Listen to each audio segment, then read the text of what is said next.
আসসালামু আলাইকুম। আমি আলোর সেতার থেকে পেনাংয়ে যাব। পেনাংয়ে আমি বৌদ্ধবিহারে যাব, তো এজন্য আমি রেল স্টেশনে দাঁড়িয়ে আছি। আর একটু পরেই কিন্তু ট্রেন আসবে।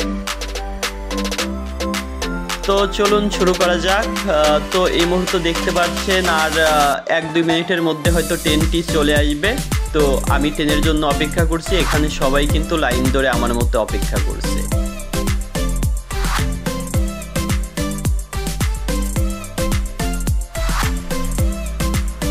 এখন ট্রেনটি কিন্তু এইখান থেকে বাটারোড পর্যন্ত যাবে। ওইখানে নেমে ফেরির টিকিট কেটে ফেরি করে ওই পারে যেতে হবে, মানে সমুদ্রের ওই পারে যেতে হবে। ওই পারেই কিন্তু বৌদ্ধবিহার বা বৌদ্ধ টেম্পলটা আছে, যেটাকে বাংলায় বলে বৌদ্ধবিহার আর কি। দেখতে পাচ্ছেন এখন ট্রেন থেকে নামলাম, নেমে দ্রুত ফেরির দিকে রওনা দিচ্ছি।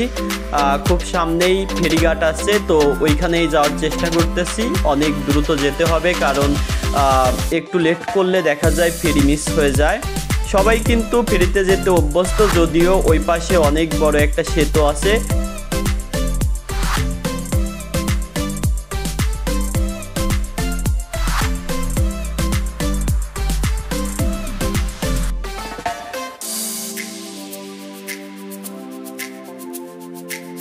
আমি এখন এই পাশ থেকে ফেরির টিকিট কেটে নিলাম।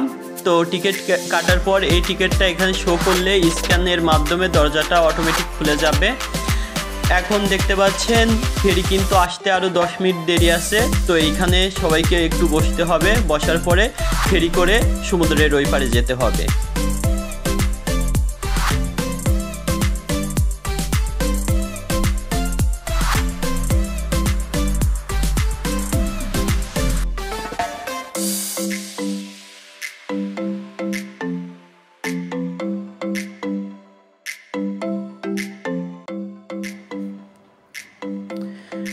এখন বুঝলাম যে সবাই কেন ফেরিতে যায় প্রাইভেট কারে অথবা ট্রেনে করে না গিয়ে।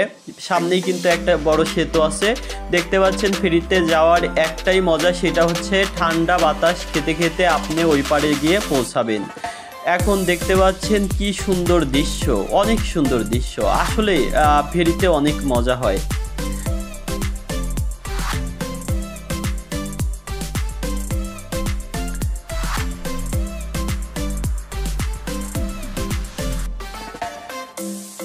এখন ফেরি থেকে নামার পর আমাকে বাসে করে বৌদ্ধ টেম্পল পর্যন্ত যেতে হবে। তো ওইখানে যাওয়ার আগে আরেকটা ধাপ কমপ্লিট করতে হবে, সেটা হচ্ছে বাস থেকে নামার পরপরই একটা প্রাইভেট কার বুক দিতে হবে। প্রাইভেট কারে করে আমাকে বৌদ্ধ টেম্পল পর্যন্ত যেতে হবে। এখন দেখা যাক যে প্রাইভেট কার পাহাড়ের চূড়ায় ওঠে কিনা। এ ব্যাপারে অবশ্যই প্রাইভেট কারের ড্রাইভারের সাথে একটু কথা বলে নিব। ফেরি থেকে নামার পর এখন আমি বাসে করে ইয়ার ইতাম পর্যন্ত যাব। তো ওইখানে নামার পর আমি হচ্ছে একটা প্রাইভেট কার বুক দেব পাহাড়ের চূড়ায় ওঠার জন্য। আসলে আপনি কখনোই প্রাইভেট কার অথবা মোটর সাইকেল ছাড়া পাহাড়ের চূড়ায় উঠতে পারবেন না। এই শহরটা কিন্তু পরিষ্কারের জন্য ইউনেস্কো অ্যাওয়ার্ড পেয়েছে 5 বার। তো দেখতে পাচ্ছেন কত সুন্দর পরিষ্কার আবহাওয়া। এইখানে কিন্তু আপনি যদি সিম কিনতে ভুল করেন তাহলে অনেক বড় সমস্যায় পড়ে যাবেন, কারণ এইখানে পাহাড় পর্বত থাকার কারণে নেটওয়ার্ক অনেক কম পায়। এই জন্য আপনাকে অবশ্যই হটলিং অথবা ডিজি কোম্পানির সিম কিনতে হবে। দেখতে পাচ্ছেন আবহাওয়া কিন্তু অনেক পরিষ্কার।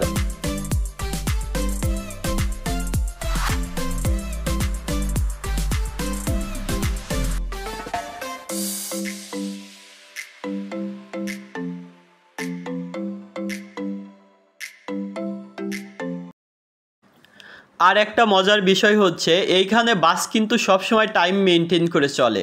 আপনি যদি একা একই টাইমে থাকেন, আপনাকে একাই নিয়ে যাবে, কোনো যাত্রী না হলেও কিন্তু বাস চলতে থাকবে।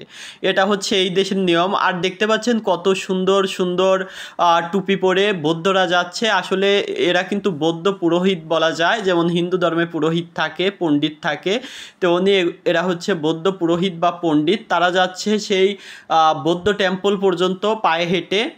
তো দেখতে পাচ্ছেন তারা কিন্তু অনেক সুন্দর কালচারাল ড্রেসগুলা পরেছে।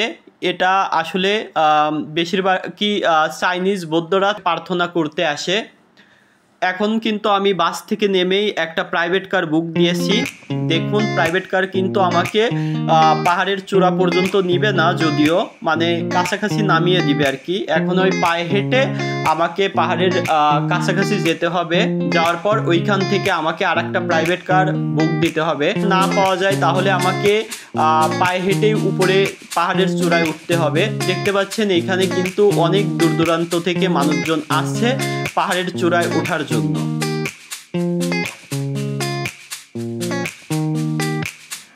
এই জায়গাটা সম্পর্কে আমার পূর্বে কোনো ধারণা ছিল না। এখন আমাকে পায়ে হেঁটেই পাহাড়ে উঠতে হবে, কারণ প্রাইভেট কার নাকি রিজার্ভ ছাড়া যায় না। আমি অনলাইনে বুক দেওয়ার পরেও ড্রাইভার কিন্তু অর্ডার ক্যান্সেল করে দিয়েছে। দেখুন কত মানুষ পায়ে হেঁটে হেঁটে উপরে পাহাড়ের চূড়ায় চলে যাচ্ছে। আসলে এদের মধ্যে যাদের হচ্ছে একটু বেশি এনার্জি আছে তারা অনায়াসে পাহাড়ের চূড়ায় পায়ে হেঁটে চলে যেতে পারে, কারণ তারা তো তাদের ধর্মে বিশ্বাসী। এই জন্য তারা নিজের দেখা যায় জীবন বাজি রেখে পায়ে হেঁটেই পাহাড়ের চূড়ায় চলে যায়। আমিও কিন্তু পায়ে হেঁটেই পাহাড়ের চূড়ায় চলে যাব, যদিও আমি পথ চিনতে একটু ভুল করেছি। আমি ভুল পথ দিয়ে পাহাড়ের চূড়ায় ওঠার কারণে আমার অনেক সময় লেগে গেছে। দেখতে পাচ্ছেন কত সুন্দর প্রাকৃতিক পরিবেশ। আসলে প্রতিটা রাস্তা আপনার কাছে মনে হবে অচেনা আর হচ্ছে আঁকাবাঁকা পথ, এবং যখন আপনি ওঠার চেষ্টা করবেন তখন আপনার মনে হবে আবার আমি ফিরে যাই, কারণ অনেক লম্বা পথ। এইখানে উঠতে হলে আপনাকে অবশ্যই পানি সাথে নিয়ে আসতে হবে।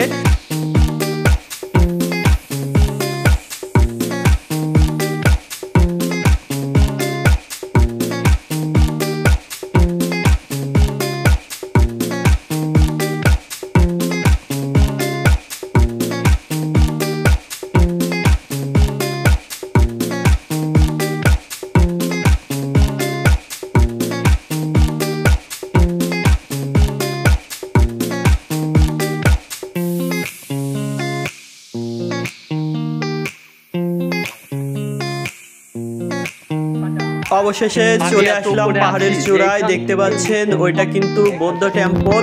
ওইটা দেখার জন্যই কিন্তু মানুষ দূর দূরান্তে থেকে চলে আসে। দেখতে পাচ্ছেন কি সুন্দর একটা পরিবেশের মাঝখানে, মানে পাহাড়ের চূড়ার মধ্যে এই টেম্পলটা হয়েছে। আশেপাশে কিন্তু পাহাড় পাহাড় পর্বত, মানে চারিদিকে যেখানে তাকাবেন শুধু পাহাড়। এই জায়গাটা অনেক সুন্দর। আর সবচেয়ে বড় কথা যেটা দেখার জন্য এইখানে আসছি সেইটা হচ্ছে ওই যেটা দেখতে পাচ্ছেন কত সুন্দর। এখানে কিন্তু বৌদ্ধ ধর্মাবলী কিছু চাইনিজ ভক্তরা দেখতে পাচ্ছেন কিভাবে সিজদা করতেছে। আসলে এটা ওদের ধর্মের রীতিনীতি। সবাই যে যার যার মতো নিজস্ব ধর্ম পালন করতে পারে।